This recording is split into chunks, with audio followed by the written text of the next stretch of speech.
एकदा स्वामी विवेकानंद त्यांच्या आश्रमाच्या बाहेर आपल्या श्वानाबरोबर फिरत होते, तेव्हा त्यांना एक तरुण येताना दिसला। तो स्वामी विवेकानंदांच्या समोर उभा राहिला आणि म्हणाला, स्वामी, मला कितीही प्रयत्न केले तरी यश काही मिळत नाही। मी माझ्या आयुष्यामध्ये भरकटले गेले, मला कुठला मार्ग निवडावा आणि कसं यश मिळवावं काहीच कळत नाही। तर तुम्ही मला कृपया मदत करा आणि मला यशस्वी होण्यासाठी मार्ग सांगा। त्यावर स्वामी म्हणाले की माझ्या या श्वानाला तू फिरवून आण। त्यावर त्या युवकाला काहीच कळलं नाही की स्वामीजी असं का म्हणत आहेत, कारण की माझ्या अपयशाचा आणि या श्वानाला फिरवून आणण्याचा काय संबंध आहे, ही गोष्ट का सांगितली। त्याच्या मनामध्ये खूप सारे असे विचार आले, पण तरीही स्वामींनी सांगितलं म्हणून तो काही बोलला नाही। त्या श्वानाला त्याने घेतलं आणि फिरवण्यासाठी घेऊन गेला। 1.5 तासानंतर तो श्वानाला फिरवून घेऊन आला, तेव्हा स्वामीजी तिथेच उभा राहिले होते।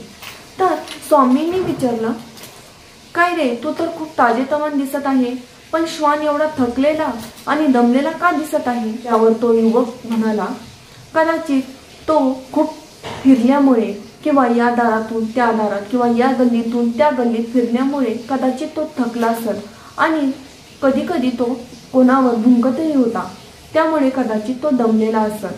असं त्याचं उत्तर ऐकून स्वामीजी म्हणाले की तुझ्या मागच्या प्रश्नामध्ये तुझं हे उत्तर दडलेलं आहे। तू म्हणतोस ना की मला अपयश येते, मला यश मिळत नाही, तर तू तुझा मार्ग बदल। म्हणजे तू दुसरा करतो म्हणून त्याच्या मागे जाऊन तसंच करण्याचा प्रयत्न करू नकोस, त्यामुळे तू तुझ्या आयुष्यामध्ये भरकटला गेला आहेस।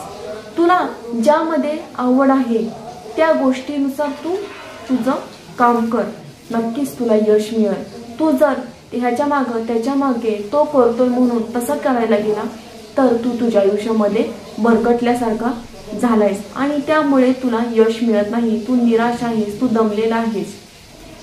तर आता त्याला त्याच्या प्रश्नाचं उत्तर नेमकं कळालं की त्याच्या आयुष्यामध्ये त्याला अपयश का येते ह्याचं उत्तर त्याला आज कळालं आणि तो खूप समाधानकारक तिथून बाहेर पडला आणि त्याला त्याच्या आयुष्यातील खूप मोठी आज त्याला समज मिळाली होती।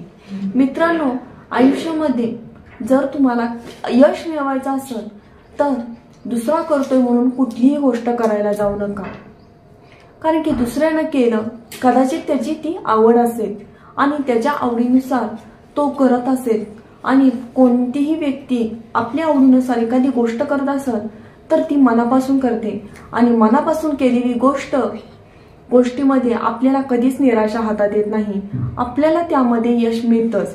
पण आपण दुसऱ्याचं बघून तसंच करायला गेलो, कदाचित आपल्याला त्यामध्ये आवड नसते आणि तो करतोय म्हणून तुम्ही करायला गेला तर तुमच्या आयुष्यामध्ये अपयशच हाती येणार, तुम्हाला यश कधीच मिळणार नाही।